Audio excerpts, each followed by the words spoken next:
오늘 저는 봉독한 말씀을 가지고 폭풍 속에서 먼저 감사로라는 제목으로 하나님께 은혜를 누리고자 합니다. 여러분, 우리 인생을 종종 바다와 같습니다. 잔잔한 날도 있지만 전혀 예상하지 못한 폭풍을 만날 때도 있습니다. 처음에는 순조롭게 출발한 것 같습니다. 계획도 있었고 기대도 있었습니다. 그런데 어느 순간부터 바람이 달라집니다.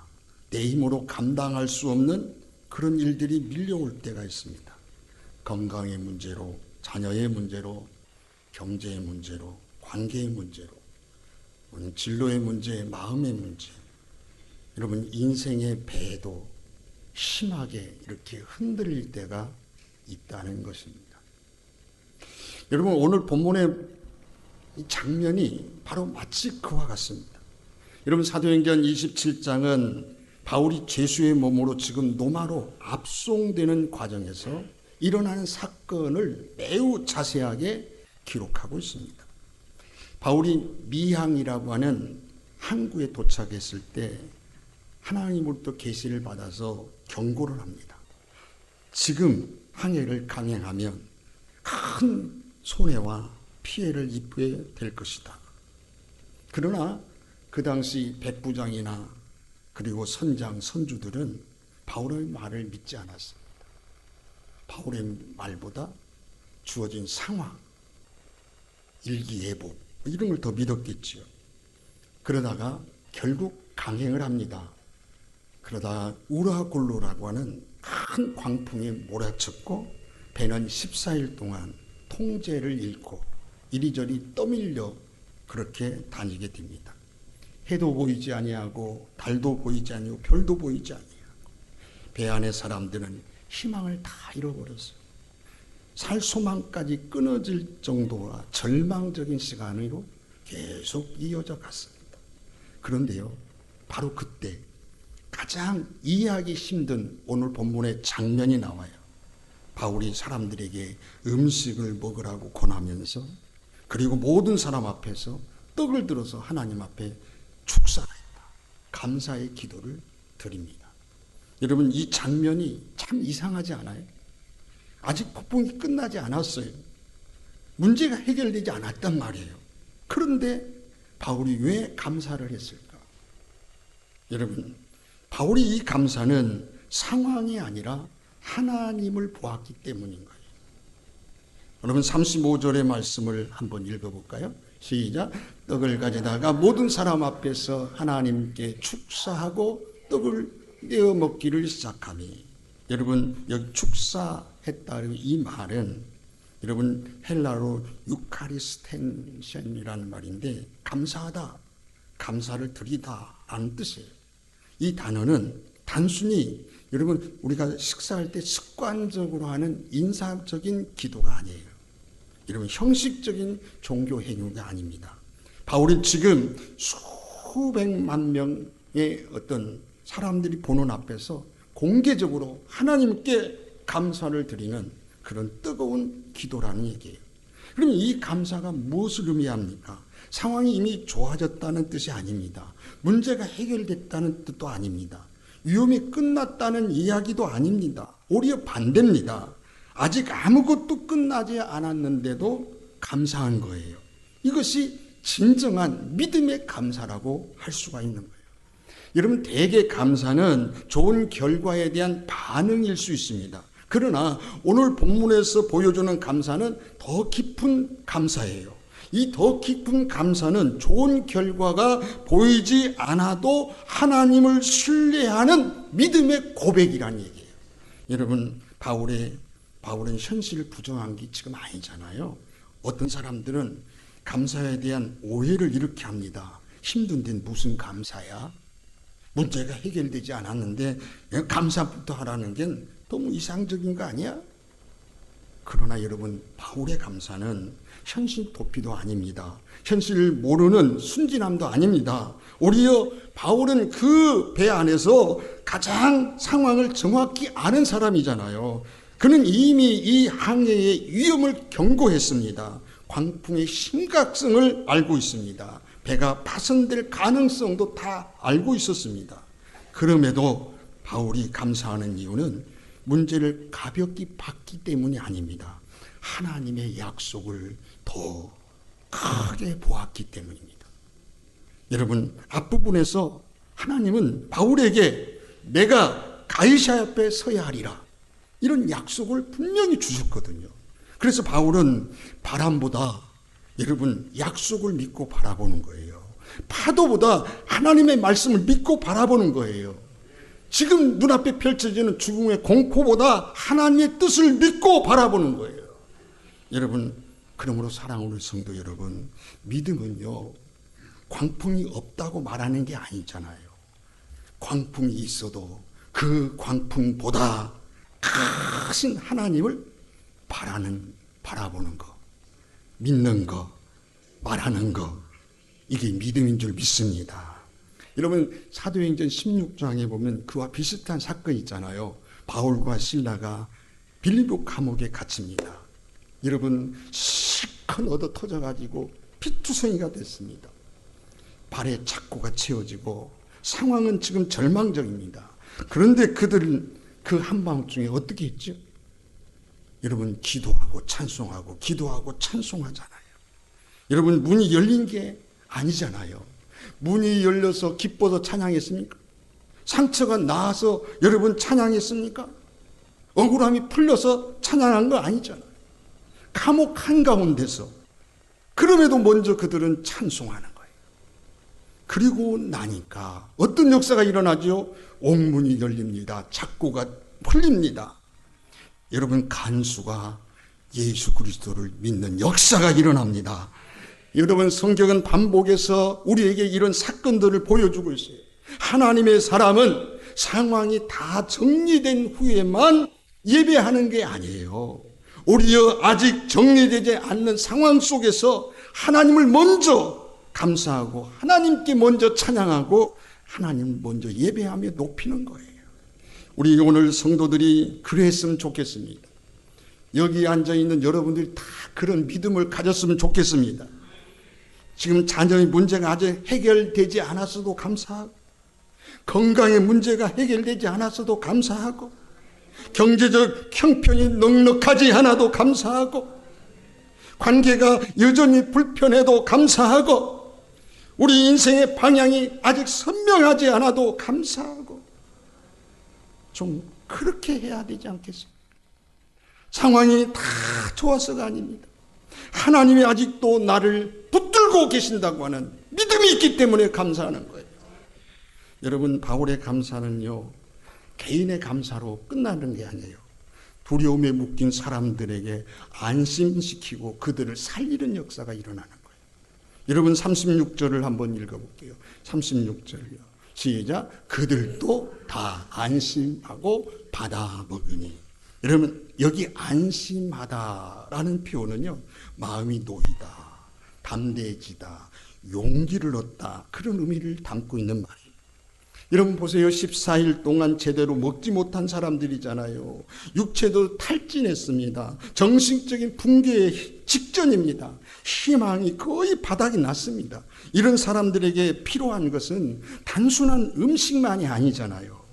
마음을 다시 세워줄 수 있는 무언가가 필요한 거고, 그런데 이 바울의 감사가 바로 그것을 했다는 얘기예요. 바울의 감사는 단지 개인적인 경건이 아니었습니다. 이 배 안에 있는 276명에게 이제 끝난 게 아니다. 하나님이 여전히 일하고 계신다. 우리에게는 아직도 희망이 있다. 이런 메시지가 되었다는 얘기예요. 이렇게 여러분, 감사는 공동체 분위기를 바꾸는 거예요. 감사는 생각보다 공동체에 힘이 있습니다.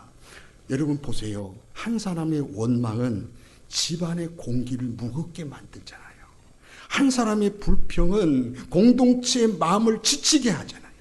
한 사람의 두려움은 주변을 쉽게 퍼져서 약하게 만들어요. 여기 있는 여러분들은 제발 그러지 말았으면 좋겠어요. 옆 사람에게 한번 해보세요. 그러지 맙시다. 그러나 여러분 반대로 보세요. 한 사람의 감사는 가정의 분위기를 바꾸잖아요. 한 사람의 믿음은 공동체에게 소망을 주잖아요. 한 사람의 담대한 믿음의 고백은 모든 이들에게 안정을 시키잖아요. 좀 여러분들이 다 그랬으면 좋겠어요. 옆 사람이 해보세요. 우리 그렇게 삽시다.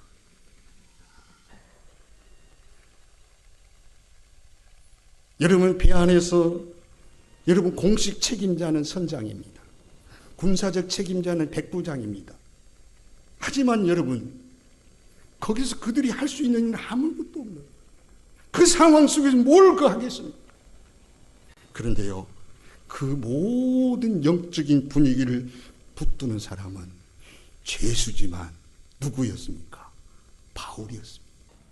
믿음의 사람이었습니다. 여러분 인생의 중요한 순간에는 직함 있는 사람이 여러분 중심을 잡는 게 아닙니다. 문제의 중심에는 믿음의 사람이 그 중심을 잡는 거예요. 여러분 가정도 그래요. 누가 경제권을 가졌느냐보다 누가 믿음의 분위기를 붙들고 있느냐가 중요한 거예요. 그 가정에 믿음의 사람이 없다면 여러분 가정에 폭풍이 몰아칠 때 문제가 생겼을 때 그 가정에 믿음의 사람이 없으면 그 가정이 파산되는 거예요. 교회도 마찬가지입니다. 누가 일을 많이 하느냐가 중요한 게 아니라 누가 감사와 기도로 그 공동체를 살릴 수 있느냐가 중요합니다. 직장도 마찬가지지 않습니까? 능력 있는 사람도 필요하지만 흔들리는 분위기 속에서 희망을 말하는 사람, 그 한 사람이 더 귀한 거예요. 어느 권사님이 큰 수술을 앞에 두고 병실에 입원했습니다. 가족들도 불안해하고 본인도 두렵죠. 같은 병실에 있는 환자들도 표정이 어두웠어요.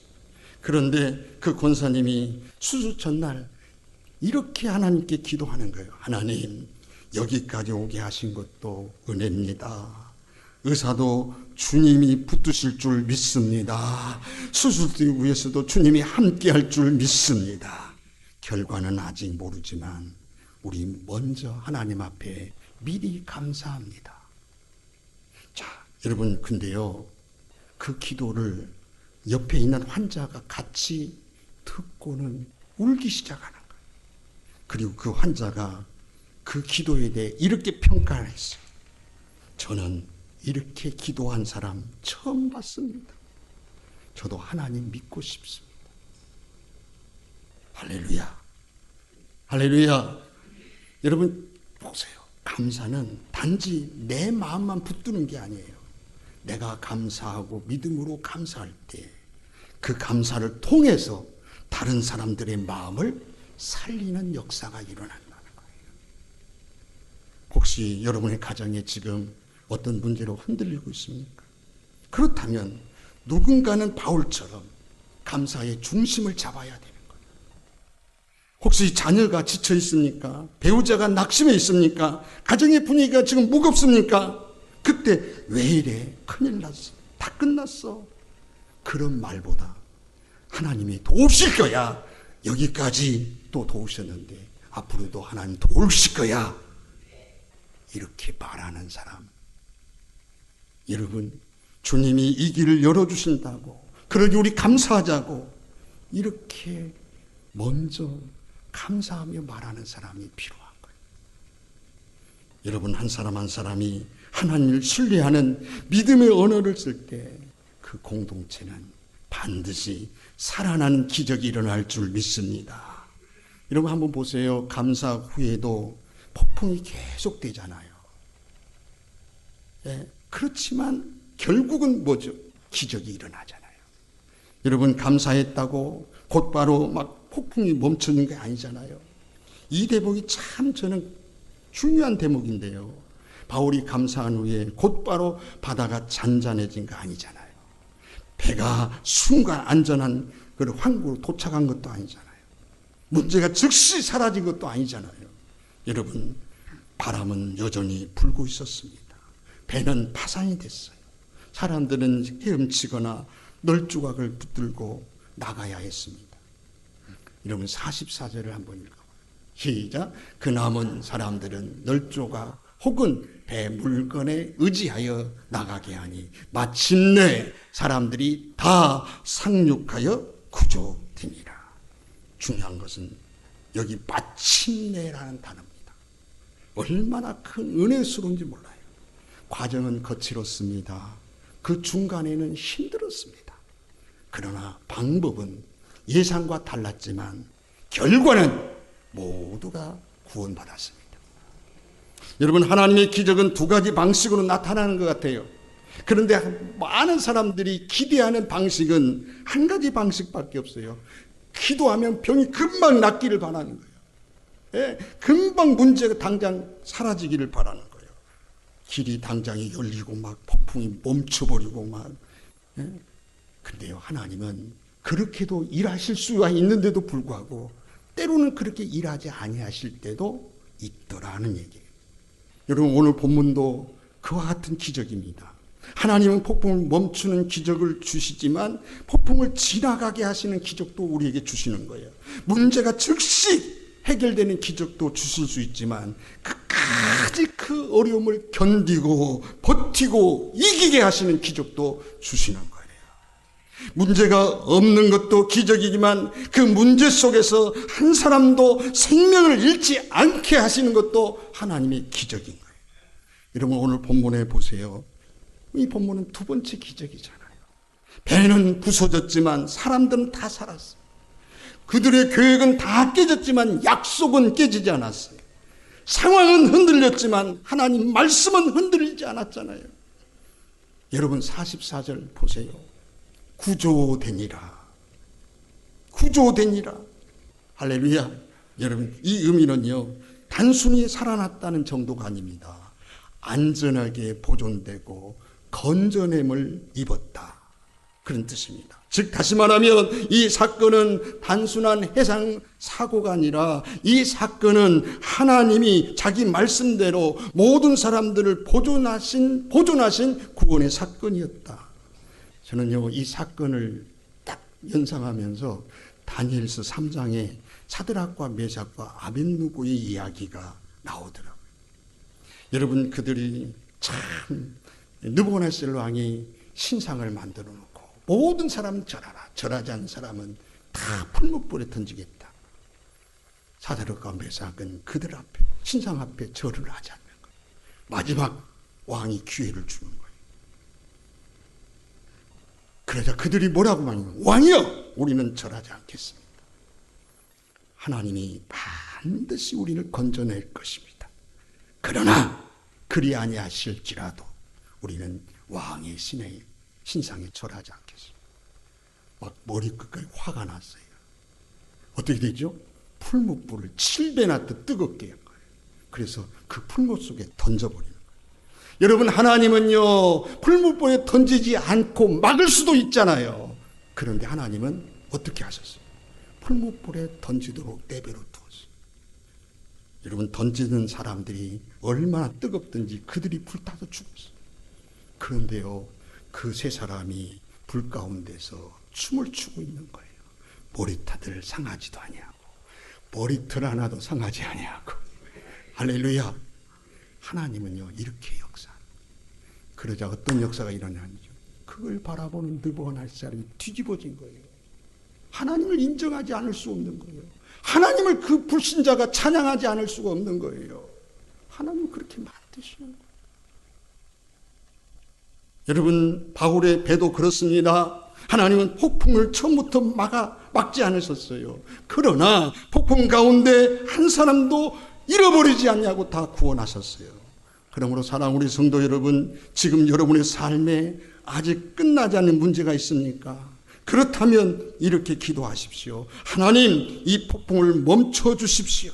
그러나 폭풍이 당장 멈추지 않아도 저를 그 폭풍 가운데 잘 지나갈 수 있도록 인도해 주시옵소서. 지켜 주시옵소서. 함께해 주시옵소서. 때로 여러분, 하나님은 즉시 문제 해결보다 더 깊은 신뢰를 우리에게 배우게 하기 위해서 그 무서운 폭풍을 통과하게 하실 경우가 있더라는 얘기입니다. 하지만 기억하십시오. 폭풍 속에 지나가는 것과 버려진 것은 다릅니다. 여러분, 하나님이 함께 지나가는 사람은 결코 버려진 사람이 아닌 줄 믿습니다. 그러므로 여러분, 오늘 우리도 먼저 감사가 회복되는 하나님의 은혜가 있기를 주님의 이름으로 축원합니다. 감사는요, 절기용 언어가 아닙니다. 믿음의 생활이어야 됩니다. 우리는 감사절이 되어야 겨우 감사라는 말을 하는 경우가 있습니다. 그런데 감사는 절기 때만 꺼내는 종교적 언어가 아니에요. 감사는 성도들의 일상의 언어가 되어야 되는 것입니다.